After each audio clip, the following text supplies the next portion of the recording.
Guru Brahma, Guru Vishnu, Guru Devo Maheshwara, Guru Sakshat Parabrahma, Tasmai Sri Gurave Namaha.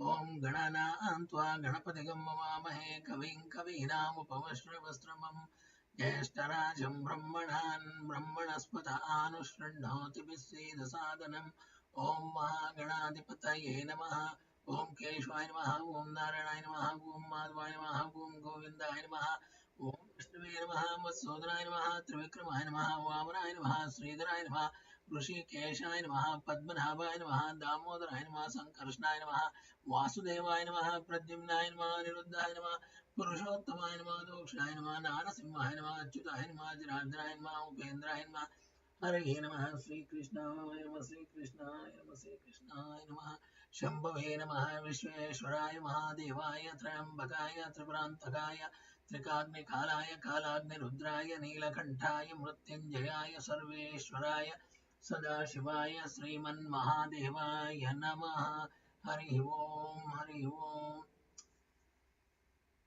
Veda Vyasa Maha Rushi narrating Srimad Devi Bhagavatam to Janamejaya king in Hastinapura palace, and now Janamejaya is asking some questions to Veda Vyasa Maharshi. Janamejaya asked, O Veda Vyasa Mahaguruji, I see that the command of the king, the ministers installed Harischandra on the royal throne, but now Trishanku got rid of his Chandala body. Kindly say, was it that he bathed in the holy waters of the Ganges and lived in the forest, and when he died, he was freed of the curse? Or was it that Guru Vasishtha favored him by his grace to remove the curse and freed him from the curse? O best of rishis, I am extremely eager to hear the life of the king. Therefore, kindly describe to me in detail this wonderful career. Vyasa Maharshi said, O king, the Trishanku king became gladdened in his heart to install his son on the throne and began to pass his days in the forest, in the meditation of Bhagavati Bhavani, Tripura Sundari. Thus some time passed when Vishwamitra, son of Kaushika, completing his course of tapasya with an intent mind, returned to his home to see his wife and sons.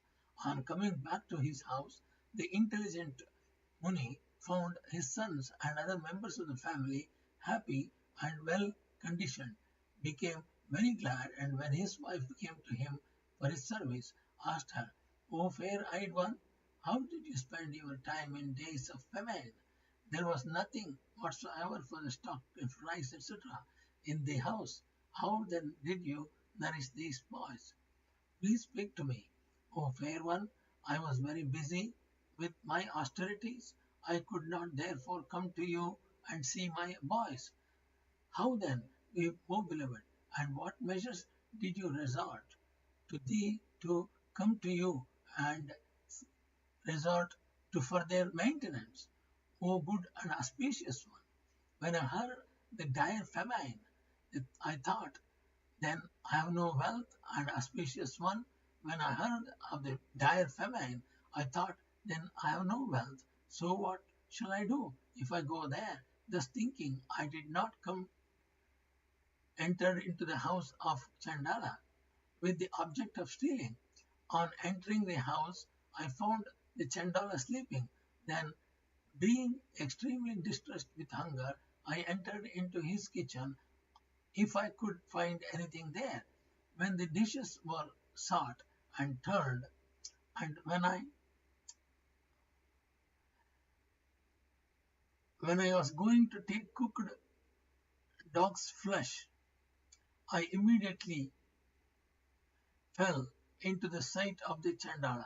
He asked me very affectionately, Who are you? Why have you entered here in this hour of the night? Why are you looking after the dishes?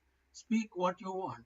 O beautiful one, when the Chandala asked me these questions, I was very much pressed by hunger, and I spoke out my wants in his tremulous voice. O fortunate one, I am an ascetic Brahmin, very much pained by hunger.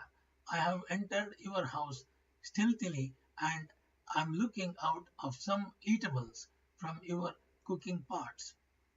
O intellect one, I am now your guest in the form of a thief. I am now especially very hungry, so I will now eat your cooked meat. Kindly permit me. Hearing these words, the Chandala spoke to me in words authorized by the Shastras. O one of the superior Varna, know this to be house of Chandala, so never eat that flesh. The human birth is very rare in this world. Then again, to be born a Dvija is more difficult, and to get Brahminhood again in the Dvijas is exceedingly difficult. Are you not aware of this? They ought never to eat the defilled food who desire to attain to the heavens. Owing to karma, the Maharshi Manu has denominated the seventh caste as Antyaja and has discarded them altogether. So, O Brahmin, I am now by my actions turned into a Chandala and so forsaken by all. There is no doubt in this. I am forbidding you so that this fault of Varna, Sankarana, may not suddenly attack you. Vishwamitra said, O knower of Dharma, what you speak to you, the subtleness of the Dharma in times of danger. O giver of the respect, O giver of respect, always and by all means it is advisable to keep up the body if sin be thereby incurred. One ought to perform Praishchitta, penance, for its purification. When the time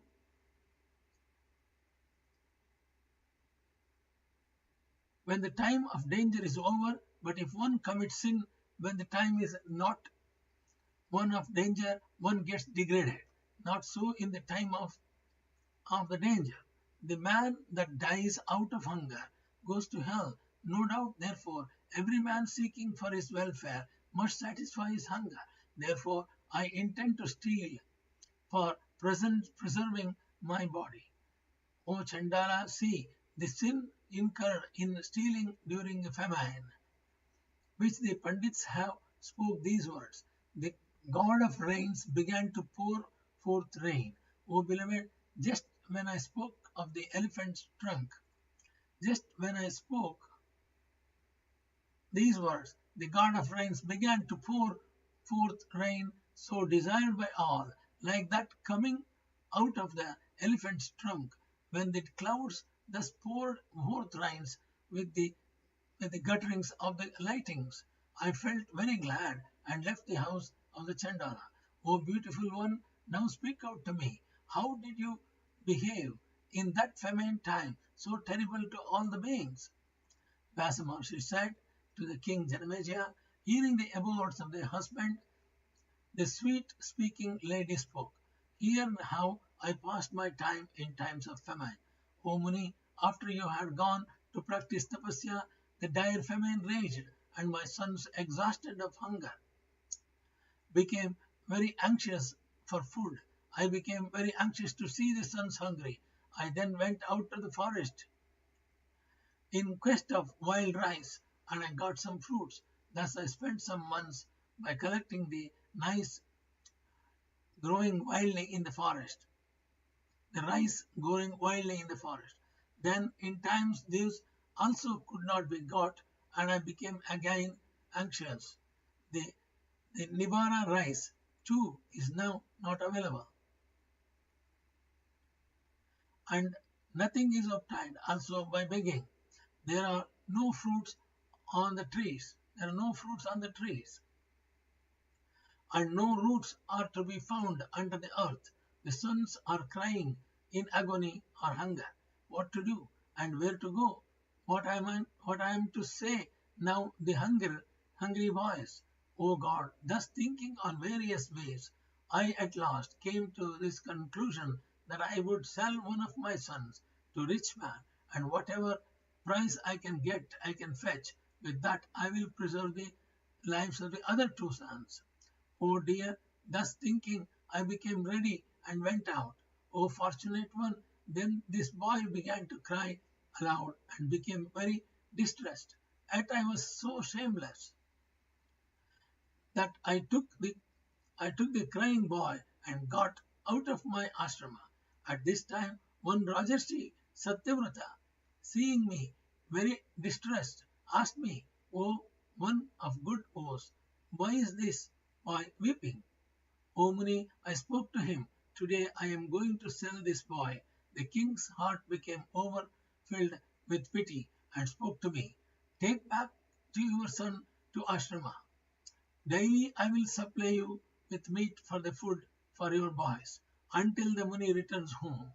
O Muni, the king from that time used to bring with a great pity daily the flesh of a deer or a boar killed by him in the forest, and he used to tie that on his tree. O beloved, thus I could protect my sons in that fearful ocean of crisis. But that king was cursed by Vasishtha only for my sake. One day that king did not get any meat in the forest, so he slaughtered the cow of belongs to Vasishtha Maharshi, supposed to be Nandini, daughter of Kamadhenu. Vasishtha and the Muni became therefore very angry with him. The high-souled Muni, angry on account of killing of his cow, called the king by the name of Trishunku and made him a Chandala. O Kausika, the prince turned into Chandala because he came forward to do good to me. So I am very sorry for his sake. So it is your urgent duty to save the king from his terrible position by any means or by the influence of your powerful tapasya. So Vyasa Maharshi said to Janamejaya king, hearing these words from his wife, Muni Kausika, that is Vishwamitra, consoled her and said, Lotus side 1, I will free the king of this curse, who saved you at that critical moment. What more than this that I promise to you, that I will remove his sufferings, whether it be by my learning, or it be my tapas, Shakti. Thus consoling his wife at that moment, Kaushika, the Vishwamitra, the knower of the highest reality, began to think how he could destroy the pains and sufferings and miseries of the king, Satyavrata or Trishunku. Thus thinking, the Muni went to the king, Trishunku, who was staying at that time very humbly in a village of the Chandalas, in the garb of Chandala. Seeing the Muni coming, the king was greatly astonished and instantly threw himself before his feet like a piece of stick. Kaushika raised the fallen king and consoling him said, O king, you are cursed on my account by the Muni Visishta. I will therefore fulfill your desires. Now speak what I have to do. The king said, with a view to perform yajna, I prayed to Vasishtha that I would perform a sacrifice. Kindly do this for me. O Muni, do that sacrifice by which I can go to the heavens in this my present body. Vasishtha became angry and said, O villain, how can you go and live in the heavens in this human body? I was very anxious to go to the Swarga, heaven, with this body. So again spoke to him, O sinless one, I will then have the excellent sacrifice done by another priest. Hearing this, Vasishtha cursed me, saying, be a Chandala. O Muni, thus I have described to you all about my curse. You are the one quite able to remove now my forgiveness for grievances and curse. Distressed in pain and agony, the king informed him and became quiet. Vishwamitra too thought how he could free him of his curse. Here ends the 13th chapter of the 7th book on the coming of Vishwamitra to Trishunku in the Mahapurana of Sri Mad Devi Bhagavatham with 18,000 shlokas by Maharishi Veda Vyasa. Now we came to chapter 14th on going to heavens of Trishunka and the commencement of Harishchandra's narrative. So Vyasa Maharishi carried on narration to King Janamejaya, setting in his mind what to do. The great ascetic Vishwamitra collected all the materials necessary for the yajna and invited all the munis. Thus invited by Vishwamitra, the munis became informed all about the sacrifice, but owing to the fact that the Muni Vasishtha prevented them, none of them went to the sacrifice. When Vishwamitra, the son of Gadi, came to know this, he became very anxious and very sad and came to the king Trishanku and sat. The Maharshi Vishwamitra the Kaushika then became angry and said, O King Vasishtha, preventing the Brahmins have all refused to come to the yajna.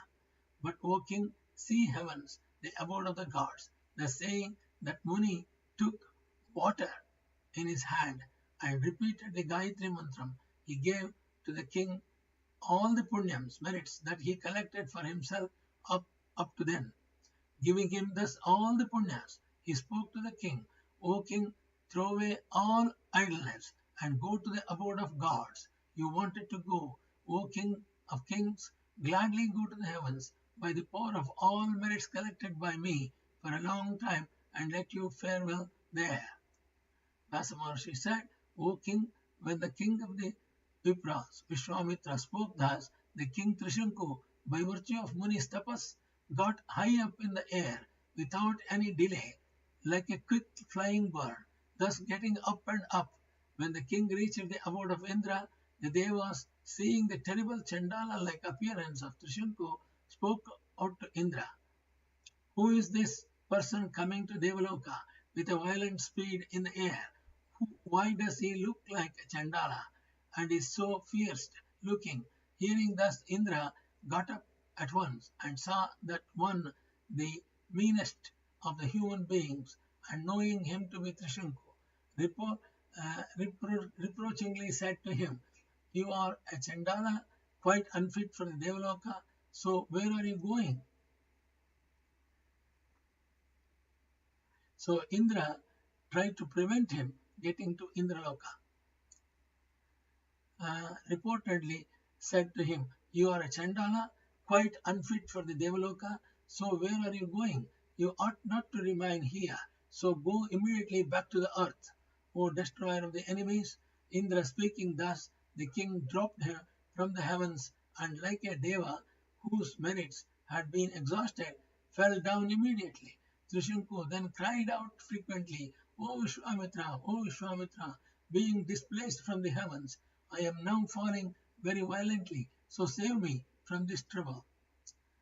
O king, hearing his cry and seeing him getting down, Vishwamitra said, Wait, though displaced from the heaven, the king by virtue of the Muni's tapas remained stationed at that place in the middle of the air. Vishwamitra then began to do achamana, sip water, and commenced his great sacrifice to create another new creation and a second Swargaloka, heaven. Seeing his resolve, the Lord of Indraloka, Indra, became very anxious and eagerly came to the son of Gadi without the least delay and said, O Brahmana, what are you doing? What are you going to do? O saint, why are you so angry? O Muni, there is no necessity to create another Swargaloka, no creation. Order now what I am to do. Vishwamitra said, O Lord of Devas, Indra, the king Trishanku has become very miserable to have fall from the heavens. Therefore, this is now my intention that you gladly take him to your own abode. So that's the description of Vishwamitra. Vyasa Maharishi said to the Janamejaya, Indra was thoroughly aware of his determined resolve and very powerful asceticism, so he accepted to do according to his word out of terror, because Vishwamitra could be angry. The Lord Indra of Devaloka, then gave the king a bright and divine body and made him take his seat in an excellent car, and taking leave of Kaushika, went with the king to his own abode. Vishwamitra became glad to see Trishanku go to the heavens with Indra and remained happy in his own ashrama. The king Harishchandra, now hearing that his father has gone to heaven by virtue of his tapas, began to govern his kingdom with a gladdened heart. The king of Ayodhya began then to live constantly with his clever wife, full of youth and beauty. Thus time passed away, but the beautiful wife did not become pregnant. The king became very sorry and thoughtful. He then went to the holy hermitage of Vasishtha and bowing down informed him of his mental agony due to his getting no sons. O knower of Dharma, you are skilled in the science of mantrams, especially you know everything of Deva, fate. So, O giver of honor, do for me so that I get a son. O best of Brahmanas, there is no salvation. There is no salvation for one who has not got any son. You are well aware of this. Then why do you overlook my case when you can remove my sorrow? Even these sparrows are blessed with nourish their offspring, and I am so very unfortunate that day and night I am immersed in cares of anxieties due to me not having any son. So Vyasa Maharishi said to Janamejaya king, hearing these pitiful utterances of the king, Vasishtha, the Kulaguru of Ayodhya, thought over in his mind and spoke to him everything in particular. Vasishtha Maharishi is telling the king Harishchandra, true you have spoken, that in this world there is no other sorrow more pains-giving than the state of not having any son. Therefore, O king, you worship with great care the water god Varuna. He will crown your efforts with success. There is no other god than Varuna to grant sons. So, virtuous one, worship him and you will get success. Both fate and self-exertion are to be respected by men. How can success come unless efforts are made? O king, men who realize the highest truth should make efforts guided by just rules. Success comes to those who work hard, else never one is to expect success. Hearing these words of the Guru of unbounded energy, the king made a fixed resolution and blowing himself down, went away to practice tapasya on the banks of the river Ganga. In a sacred place seated on a Padmasana, the king became merged on the meditation of the god Varuna with nose in his hand, and thus practiced a severe asceticism. O king, when he was doing this, the god Varuna took pity on him and gladly came before him. Varuna then spoke to the king Harishchandra, O knower of Dharma, I am glad at your tapasya, so ask boons from me. The king said, O god Varuna, I am without any son. Give me a son who will give me happiness and will free from the three debts that I owe to the Devas and Pitrus and the Rishis. There are three runas for every human being to clear these three sins. One is Pitru runa, one is Deva runa, one is Rishi runa.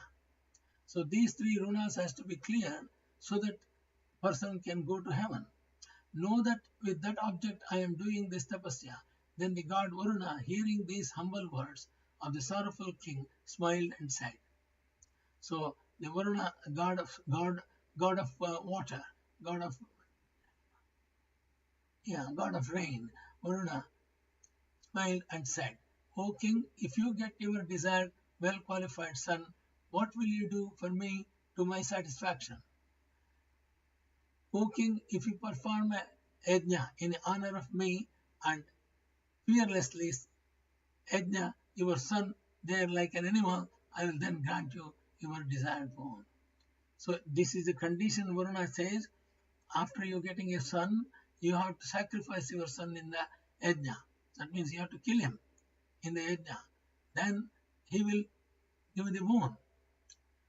Oh my God, what a carry on. He is giving a son, baby, and you have to kill him in the yajna. King, if you get your desired well-qualified son, what will you do for me to my satisfaction? That's what Varuna is saying, the king. The king Harishchandra, if you perform a yajna on the honor of me, and Varuna, he has to do a yajna on Varuna, and fearlessly sacrifice your son there like an animal. So in yajna, animal sacrifice was there in those days. It is not allowed nowadays. In Kali Yuga, there is no animal sacrifice is needed to do yajna. That's all old, in the ancient time they did that. And so Varuna put the condition, if you get a son, you have to sacrifice your son in the yajna. I will then grant you your desired boon. The king Harishchandra became puzzled. O Deva, free me from this state of sonlessness. O Varuna, when my son will be born, I will do your sacrifice. That means I will do your yajna with my son as an animal in that. This I speak truly to you. O giver of honor, there is no suffering more unbearable than this one, not to have any son. So grant me a good son, so that all my sorrows be vanished. Varuna said, O king, you will get a son as you desire.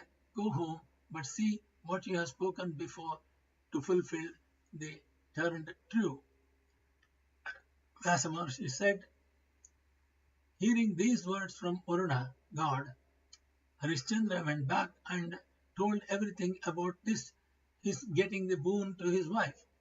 The king had 100 exquisitely beautiful wives, of whom Saivya was the lawful wife and queen and was very chaste, Dharmapatni Pativrata Nari.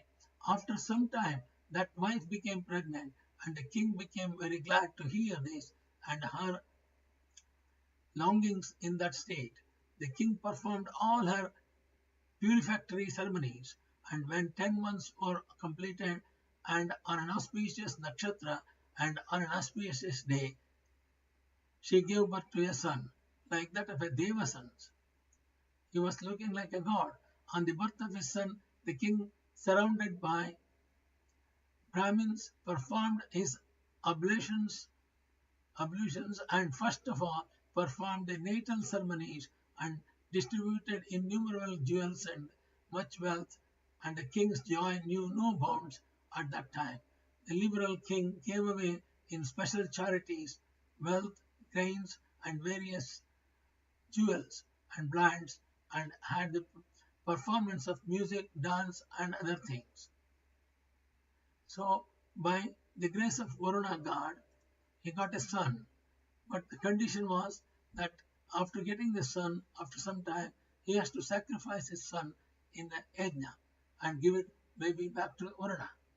Here ends the 14th chapter of the 7th book on giving to heavens of the Trishinku and the commencement of Harishchandra's narrative in the Mahapuranam of Sri Mad Devi Bhagavatham of 18,000 shlokas.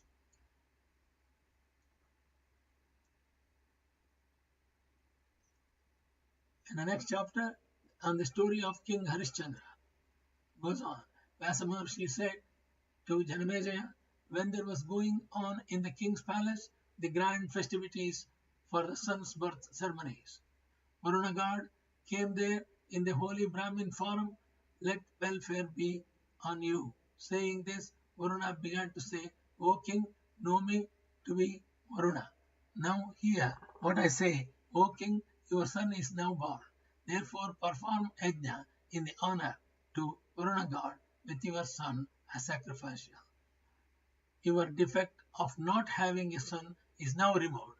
So fulfill what you promised before. Hearing these words, the king began to think, oh, only one lotus-faced son is born to me. How can I kill him in the yajna? On the other hand, the powerful regent Lokapala, Varuna, of 1/4 is present in the Brahmana form, and it never behoves one to show disrespect to Deva or to a man who wishes welfare to us. Again, it is very difficult to root out the affection for a son. So, what am I to do now? How shall I preserve my happiness of son being in the palace? Due to the birth of my son, the king then with the patience bowed down to this Brahmin who came as Varuna and worshipped him duly and humbly spoke to him in beautiful words. O Deva, Deva of the Devas, I will obey your order, no doubt, and I will perform your sacrifice according to the Vedic rituals and rites, and with the profuse dakshinas to all the priests. But when in a sacrifice human beings are immolated as victims, both the husband and wife are entitled to the ceremony. Father becomes purified on the 10th day and mother on the expiration of 1 month after the son's birth.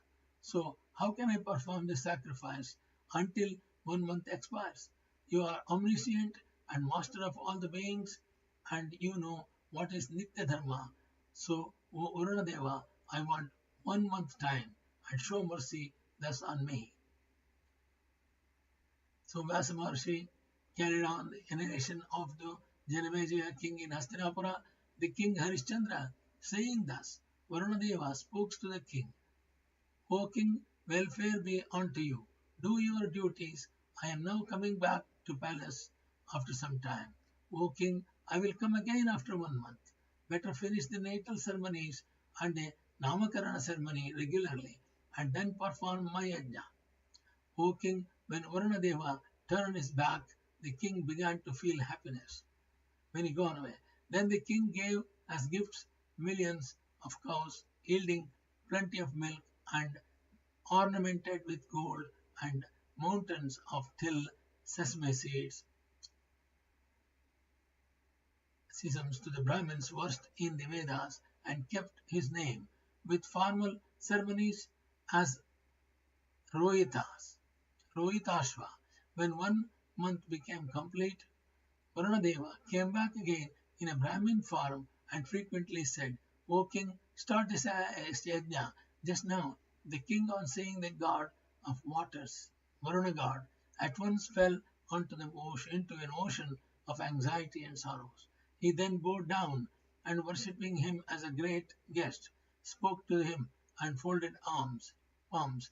O Deva, it is my great fortune that you have landed your feet at my palace. O Lord, my house has been sanctified today. O Deva, I will do, no doubt, your desired sacrifice according to the rites and ceremonies. But see, the victims that have not their teeth come as yet are not fit for a sacrifice. So the most Pandits say, so I have settled I would perform your great sacrifice as desired by you when the teeth will come out of my son's mouth. Vyasa Maharshi said, O Lord of men, hearing that, the Varuna spoke to, let it be so, and went away. The king Harishchandra became glad and passed his days in enjoyments in his household.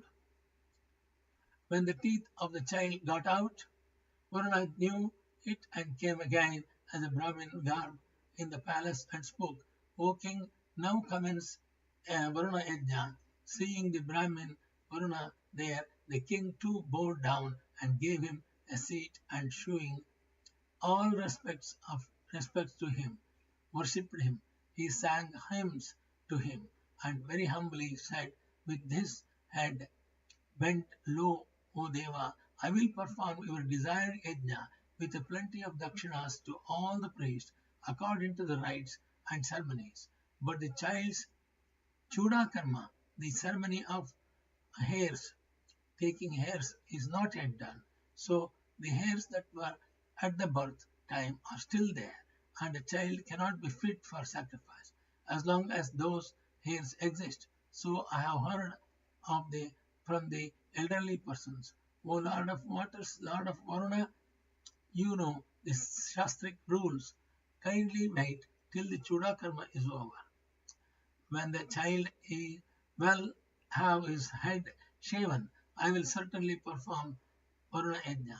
There is no doubt in this. Hearing these words, Varuna spoke to him again, O king, why are you deceiving me like this so often? O king, now you have all the materials ready for the yajna. Only for your final affection you are deceiving me. However, if after the ceremony of the Chuda karma you do not perform my yajna, I will be angry and I will curse you. O king, I am going for the present, but see, do not tell lies. Being born in the family of Ikshvaku, instantly Varuna disappeared. The king too felt himself happy in his household. When the ceremony of Chudakarma was commenced and grand festivities were held on the occasion, Varuna soon came again in the king's palace. The queen was then sitting before the king with the child in her lap. When Varuna came up there, the Brahmin Varuna then appeared like a flaming fire and spoke to the king in a clear voice. O king, start the yajna. Seeing him, the king was confused and with terror and with folded arms quickly bowed down to him. After worshipping him duly, very humbly, and then do what is advisable.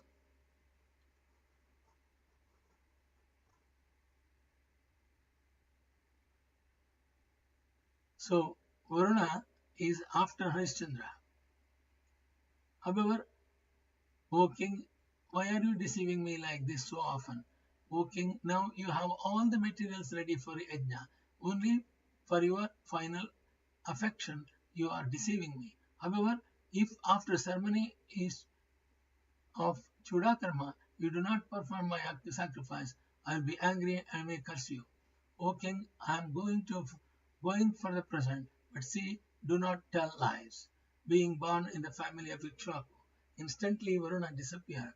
The king too felt himself happy in his household. When the ceremony of Chudakarma was commenced and grand festivities were held on the occasion of Varuna, soon came again to the king's palace. The queen was then sitting before the king with the child in her lap when Varuna came up there.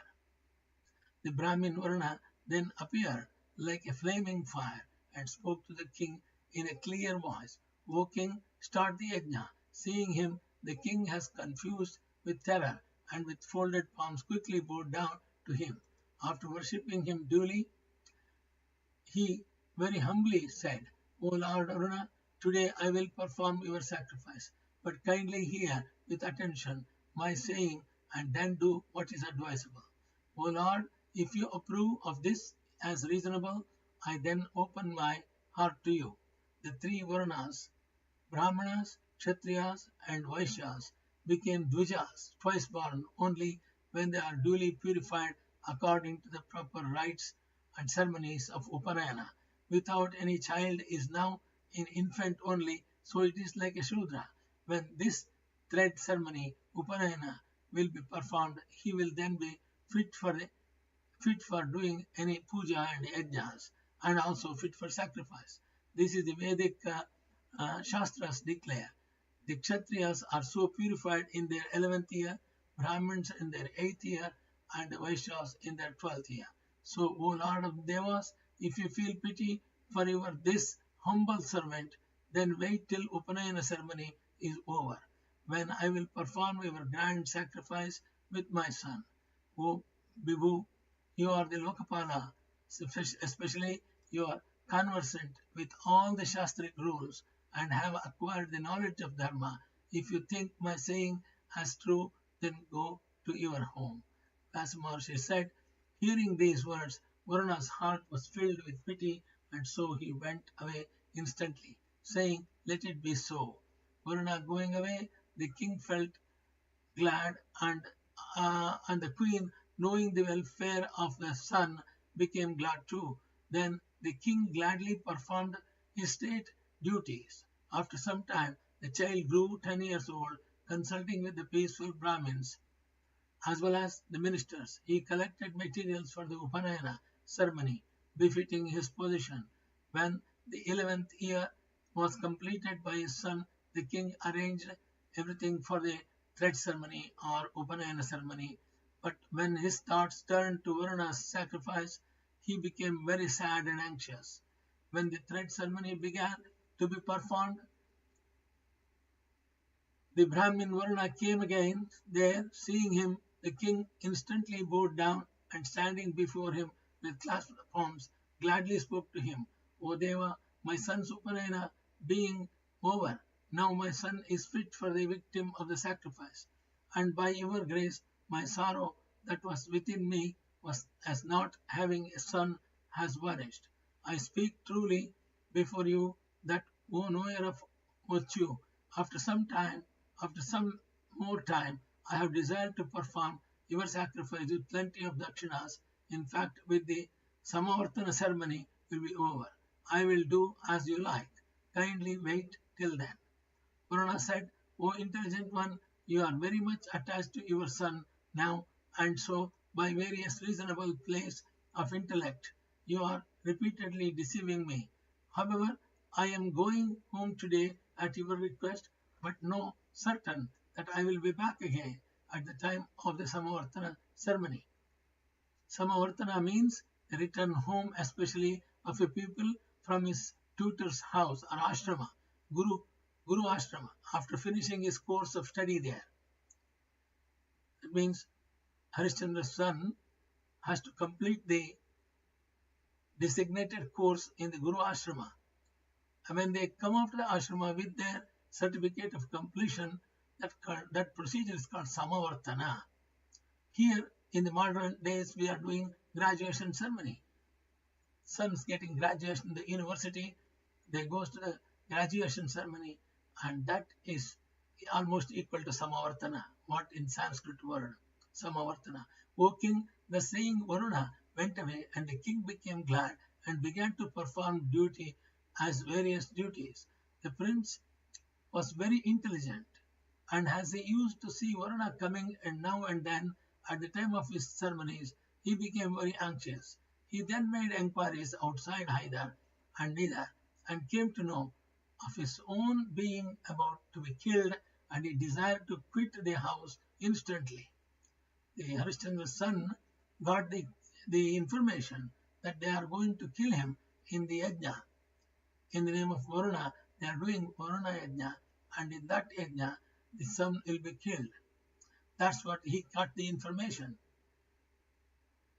The prince was very intelligent, and as he used to see Varuna coming and going now and then at the time of the ceremonies, he became very anxious. He then made inquiries outside here and there and came to know of his own being about to be killed, and he desired to quit the house instantly. He then consulted with the minister's sons and came to the final conclusion, and he went out of the city to the forest. So the Harishchandra's son left the palace and gone to the forest. When the son had gone to the forest, the king became very much afflicted with sorrow and sent messengers in looking for him. When some time passed,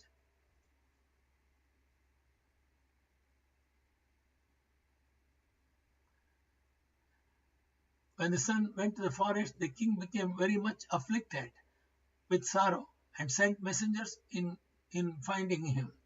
When some time passed away, Varuna came to his house and spoke to the distressed king. O king, now perform your Varuna yajna.